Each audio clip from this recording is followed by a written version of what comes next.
नेताजी सुभाष चंद्र बोस जब रहते हैं और फिर हमें उस ब्रितानी हुकूमत से निजात दिलाते हैं और शांति का पाठ पढ़ाकर महात्मा गांधी जन आंदोलन कराकर हमें आजादी दिलाते हैं।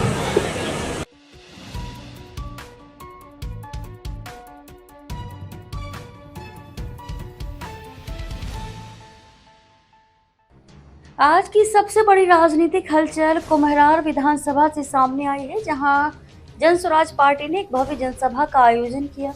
इस सभा का नेतृत्व किया जन स्वराज नेता एवं संभावित प्रत्याशी डॉक्टर उमाकांत पाठक ने।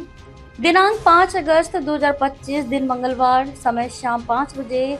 जगह थी कुम्हरार क्षेत्र का मैदान और माहौल था कुछ अलग ही जोश और उम्मीदों से भरा हुआ। इस जनसभा में भारी भीड़ उमड़ी। बच्चे, बूढ़े, जवान, महिलाएं, सभी वर्गों और समुदायों के लोग इस कार्यक्रम में बढ़ चढ़कर शामिल हुए।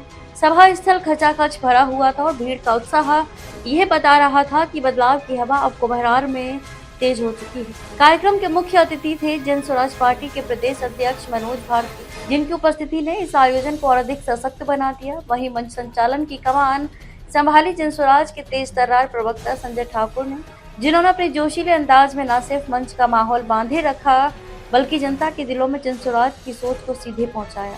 सभा की शुरुआत स्वागत भाषण से हुई, जिसमें डॉक्टर उमाकांत पाठक ने कहा, ये भीड़ किसी नेता को देखने नहीं आई है, ये भीड़ अपने बच्चों के भविष्य को सुरक्षित करने आई है। कुम्हरार अब सिर्फ वादों से नहीं, विकास की विजन से आगे बढ़ेगा। उन्होंने सरकार की विफलताओं पर सवाल खड़े करते हुए कहा कि आज भी कुम्हरार में साफ पानी, बेहतर स्कूल, रोजगार और मूलभूत सुविधाएं सिर्फ घोषणाओं तक सीमित है।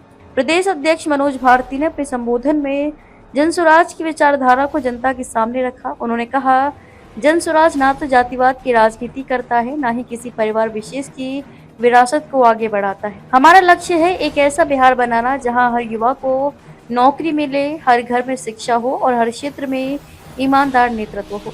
सभा में डॉक्टर उमाकांत पाठक को मिल रहे जन समर्थन को देखकर यह स्पष्ट हो गया कि जन स्वराज पार्टी कुम्हरार विधानसभा सीट से उन्हें ही टिकट दे सकती है। लोगों का उत्साह और समर्थन बता रहा था कि वे अब बदलाव के लिए तैयार हैं और इस बदलाव की अगुवाई डॉक्टर उमाकांत पाठक करने जा रहे हैं। सभा में एक खास बात ये भी रही कि जनता के लिए भोजन एवं जलपान की विशेष व्यवस्था की गई थी। इस व्यवस्था ने लोगों को देर तक रुकने का अवसर दिया और बातचीत, संवाद व सुझावों का दौर चलता रहा। युवाओं में भारी उत्साह था, महिलाएं बड़ी संख्या में आई थी और बुजुर्गों ने आशीर्वाद के रूप में डॉक्टर साहब को शुभकामनाएं दी। सभा के बाद एक जनसंवाद सत्र भी हुआ, जिसमें स्थानीय लोगों ने अपनी समस्याएं रखी। बेरोजगारी, गंदगी, सड़क की खराब हालत, स्वास्थ्य सेवाओं की कमी, स्कूलों में टीचर्स का अभाव आदि मुद्दों को सामने लाया गया।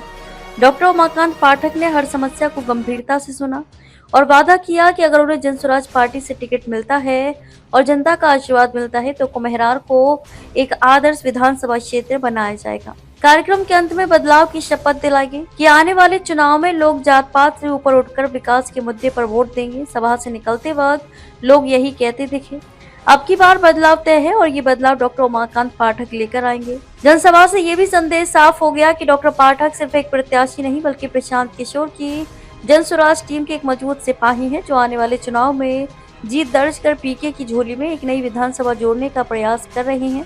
इस कार्यक्रम को न सिर्फ राजनीतिक हलकों में हलचल मचाती है बल्कि विरोधी दलों को भी सोचने पर मजबूर कर दिया है। तो कुल मिलाकर कुम्हरार की जमीन अब बदलाव की राह पर है और इस राह के सबसे आगे हैं डॉक्टर उमाकांत पाठक, जो अब जनता की आवाज बन चुके हैं।